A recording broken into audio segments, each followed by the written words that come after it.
This is Garrett with Mick Smith Restoration. I'm out at 1002 47th Street Northeast in Canton. I'm documenting an attempted repair.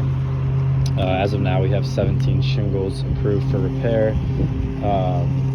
And I'm pointing out that in order to replace this shingle from the area where I tarped, I'll have to unseal this shingle and this shingle in order to access the nails. So I'm just documenting that.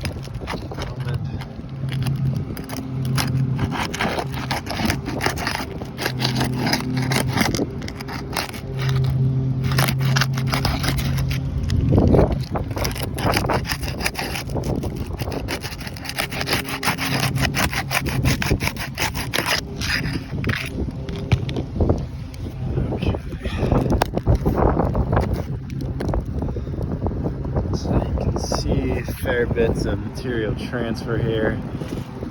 The shingle's starting to tear just from me lifting on it that little bit. They are extremely brittle just due to the age of the roof.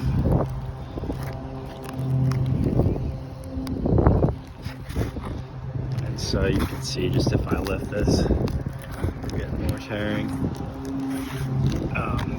So if I lift it any reasonable amount, as I would have to in order to access the nails, you're getting tearing, creasing, separation of the applique. So all of these will not allow us to make this repair and restore this roof to its pre-loss condition. Unfortunately, to make this repair, we would be causing consequential damage to surrounding shingles that they did not have prior to the loss.